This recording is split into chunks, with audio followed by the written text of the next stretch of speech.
Hello, my name is Ian Riley. I am the CEO of the World Cement Association. And formerly, I was working for Lafarge Holcim as country manager for Greater China. The World Cement Association is a non-profit organization based in London. We have members around the world, and we have three key objectives. The first one is to act as a voice of the industry, and the second to help our members improve their operations and profitability, and the third to accelerate the cement industry's response to climate change. So one of our members is the world's largest cement company, CMBM, China National Building Materials. And today I'm going to be talking to Cui Xingtai, who is chairman of CUCC, which is one of CMBM's cement companies. A very large cement company with operations in Beijing and the surrounding provinces of Hubei, as well as Henan, Shandong, Jiangsu, Inner Mongolia. In fact, taken on its own, CUCC has a capacity probably similar to Cemex's, so it's a very substantial producer. Cui Xingtai is a director and co-chair of WCA. He's worked his whole career in the cement industry, and he's a real expert on the industry, from its history to its technology and its challenges. So we're delighted to have him to discuss the coal demands in China and the future of the cement industry in China. So Xingtai, welcome. It's good to see you today. And perhaps we can just give a little perspective. So in the period from 2005 to 2014, the Chinese cement industry went through rapid growth, double-digit growth every year. And then fairly suddenly in 2014, cement demand in China reached a peak, and since then has remained pretty stable. So we've been anticipating that at some stage we'll start a long-term decline. But so far, infrastructure projects have buoyed demand, and that hasn't appeared. So what do you see as the demand outlook for cement for the next few years?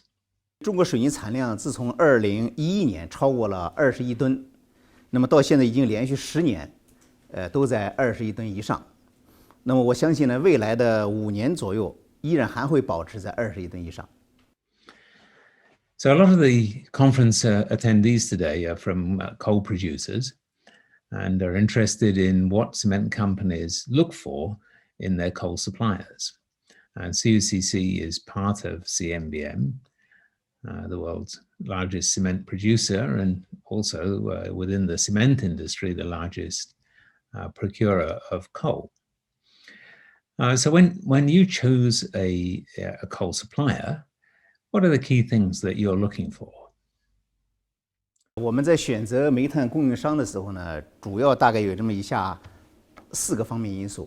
第一个呢，首先当然考虑的是煤炭的品质，包括煤炭它自身的它的发热量、灰分、挥发分，包括二氧化硫等有害成分的含量。当然，下一步呢，我们还会在这个品质里面还会考虑它的二氧化碳的排放强度。这第一个指标就重点考虑的煤炭的品质。那么第二个指标当然很现实，价格。对，那么同样的品质情况下，我们希望价格相对来更合理。第三个呢是它的供货能力。那么这里面包括它供货的稳定性，也包括它的低碳运输能力。那么第四个呢，考虑它企业的这个社会责任感，包括。So can I check, when you talk about CSR, what are the specific CSR issues you look at? 社会责任感，包括在减碳方面，那么包括在比如中国社会的这个对环境的保护方面，包括对周边的社区居民的影响方面，当然也包括中国的我们讲的减贫方面，对吧？等等，当然也包括对员工的安全呀、健康的关注呀等等。这都是我们考虑的因素。The cement industry is responsible for about 7% of global emissions of CO2. And in order to support countries' commitments to achieve net zero, it will be necessary for us to very substantially reduce this, and ideally also to reach net zero. So cement is a hard to abate sector because the majority of the emissions are inherent to the process and come when we put limestone into the kiln and it decomposes into CO2 and calcium oxide. So historically, we've used, in the cement industry, we've used three key levers to try to reduce our carbon footprint. The first of those is energy efficiency, so particularly fuel efficiency, but also the efficiency of using electrical power. The second of those is the reduction in the clinker factor, so the proportion of cement that's made from clinker, as opposed to other cementitious materials that have a lower carbon footprint. And indeed, many of them are waste products like slag and fly ash. And then the third of those is in substituting coal with alternative fuels, preferably non-fossil fuels, perhaps waste-derived fuels or biomass. So all of these three key measures have an impact on the amount of coal consumed by the cement industry. So with that background and taking into account also China's commitment for zero carbon in 2060, what do you see as being the outlook for coal consumption by the Chinese cement industry over the next 5 years?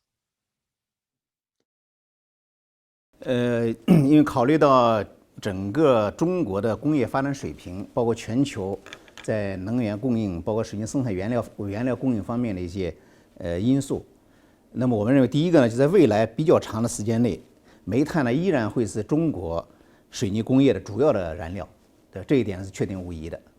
那么第二个呢，根据现在国际社会，那么对这个减碳的要求，对水泥行业的要求，那么考虑到未来行业对减碳的进一步重视，那么我们会在这个通过就刚刚前面您讲到的，对吧？包括这个改造我们的这个设施，提高我们的技术水平，降低消耗等等，来减少的话呢，煤炭的使用量。那么通过这个来减少二氧化碳的排放量。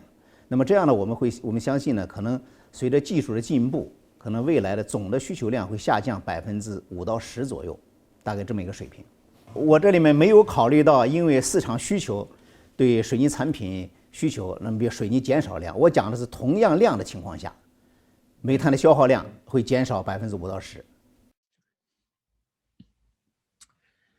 Heavy industry has been quite focused on its particular industry, particular technology. So there hasn't really been an area where different sectors have cooperated well together.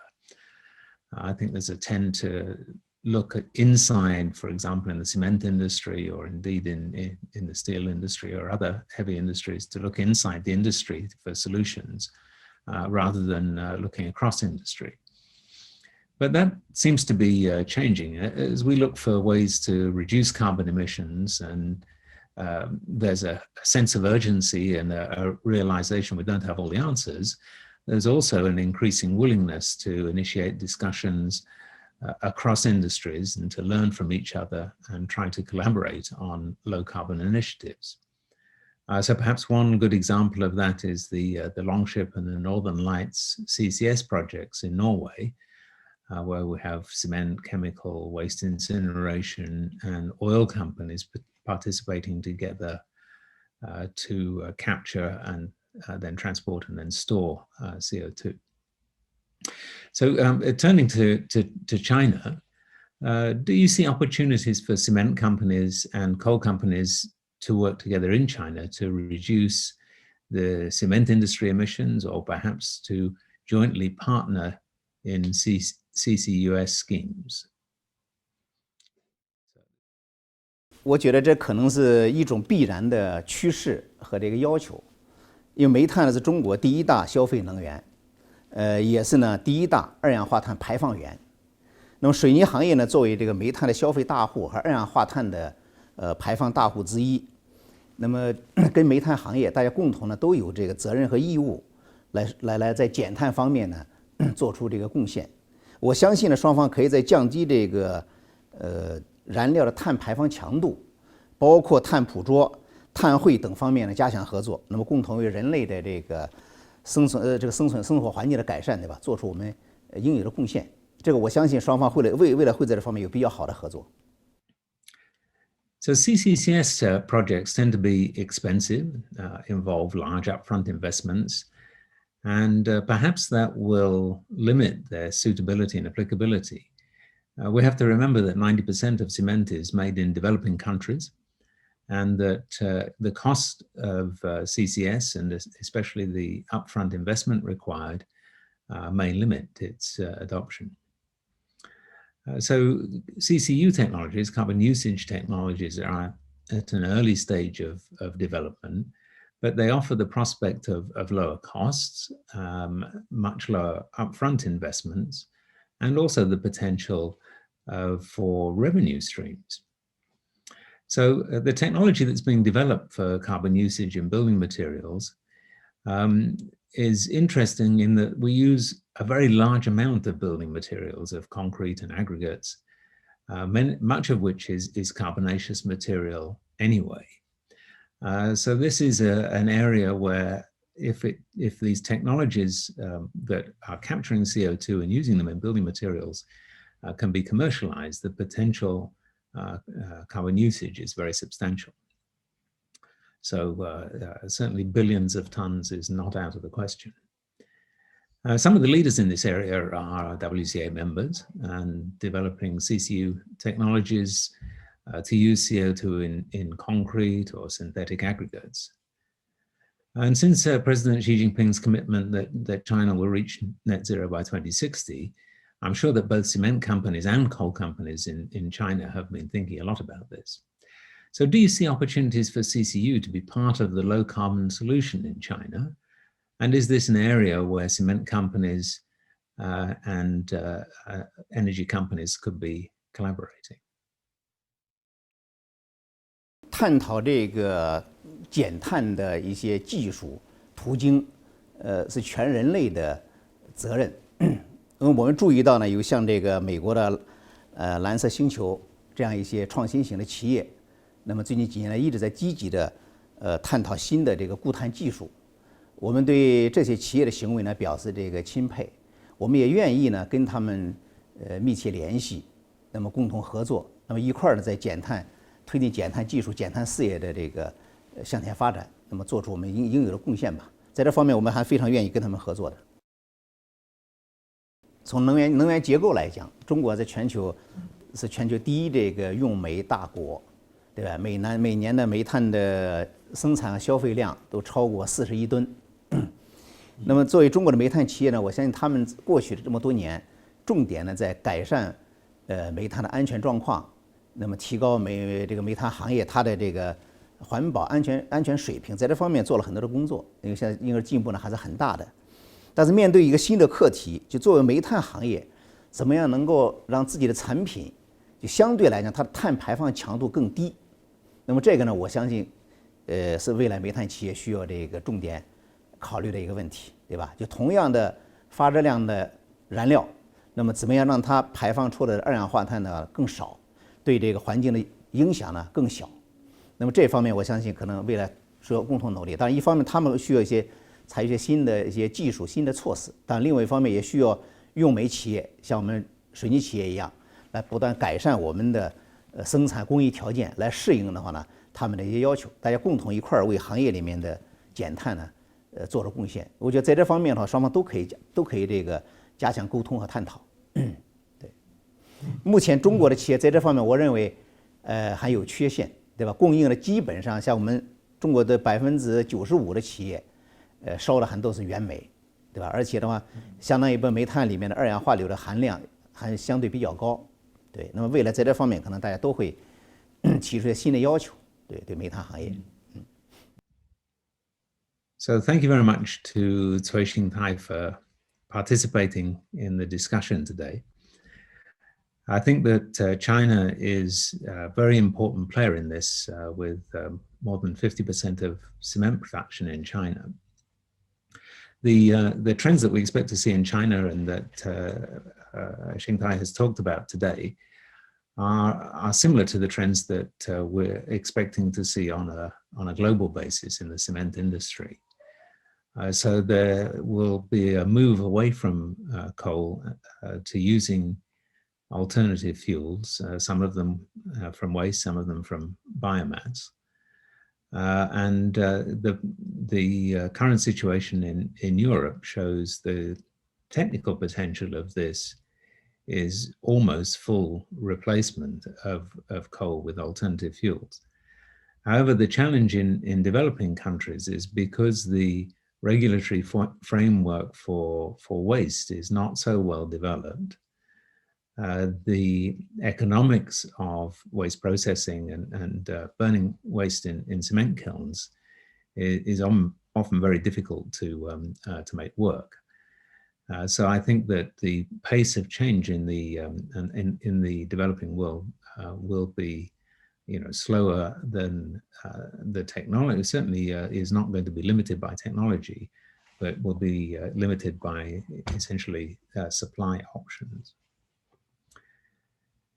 And so I hope that for all of you in the coal industry, you found that interesting. And from me, that's goodbye.